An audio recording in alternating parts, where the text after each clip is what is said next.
So yeah, they weren't gonna really escape. But it also kind of showed how some of them were willing to kind of even lose their companion to save themselves, and it was to no avail. The only person that didn't want to run, actually wanted to stay till the end, was Tyler, our sycophant, our fanatic, in love perhaps with the, not with the chef, but with like what he can create and whatnot, because he secretly thinks of himself as a chef and made up in his own head, even though he has no training. And so I think it's funny that he's even he takes it to the point where the chef was going to prove what an major idiot he is, and made him put him on the spot. And was like, well, you are a natural talent. You don't even need training. You could just prove all these people that you have natural talent. And he names his plate, which wasn't the original intended menu that they already had handpicked prior to this shenanigan, as Tyler's bullshit plate. Because he was going to do some like leg of lamb with leeks and whatever, and he under pressure and cook the pressure cooker of the kitchen and all these other professional chefs around him, he choked. He choked. The worst part is also when it is revealed to the guests that because of their narcissism and some people weren't even really had committed anything pretty bad. Like John Leguizamo's character was just chosen because it was a bad movie that he was in, and the chef was going to punish him for that. And his assistant, well, we know that she was of privilege because he did ask her, the chef did ask her, like, where did you study? Did you go to university? I went to Brown. And he's like, do you have student loans? No. And he was like, you're going to die.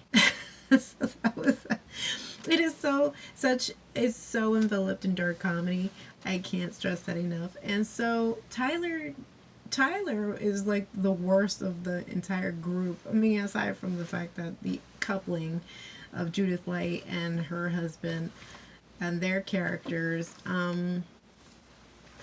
yes, Richard, played by Reed Bierny, had a fetish, and really gross one at that.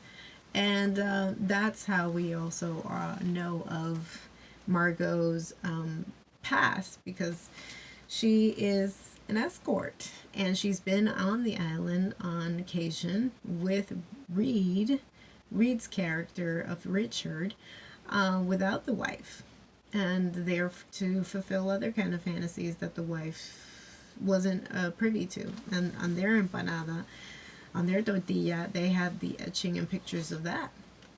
And Richard's character also tries to, go rogue and try to, stomp out of there. I'm not going to deal with this kind of, nonsense and bringing up things that my wife doesn't need to know. They chop off his fingers. It goes so 180 on this. Whatever you were expecting to see, it definitely is Hell's Kitchen, but on the actual clientele. So it's crazy. And the chef has like liking, not because he's necessarily attracted to Margot's character, which, tell me, side note, that she didn't give you a little bit of kind of Carrie, because although she's not,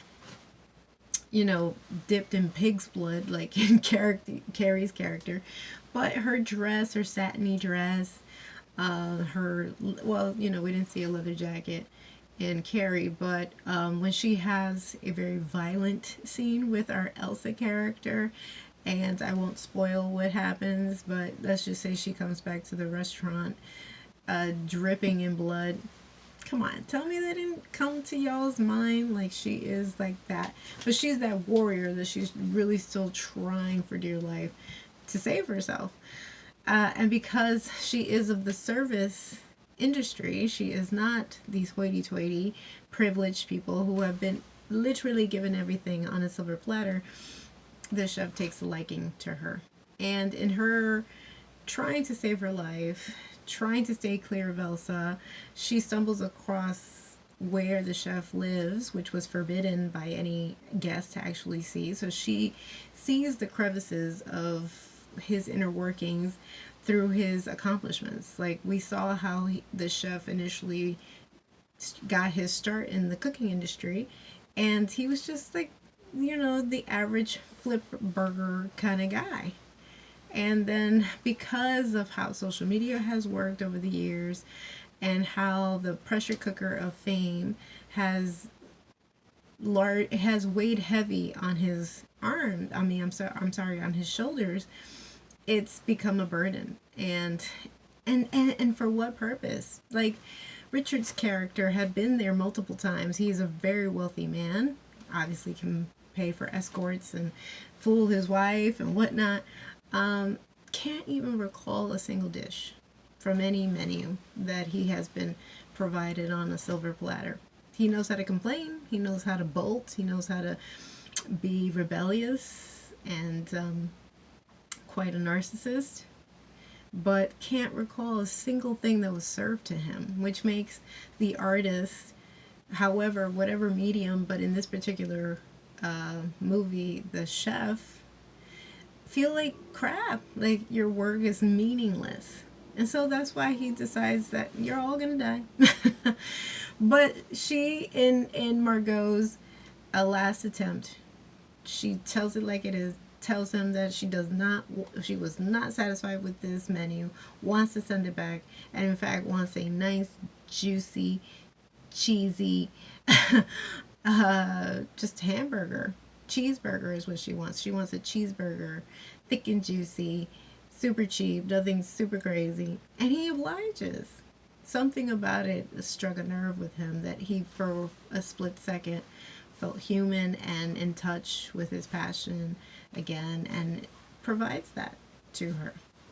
So towards the end, there are a couple of spins and twists that I will let you guys watch, but they come so close.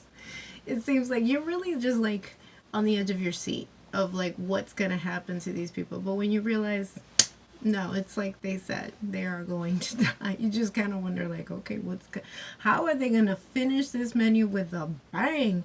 And they do, because she is given the option to go home.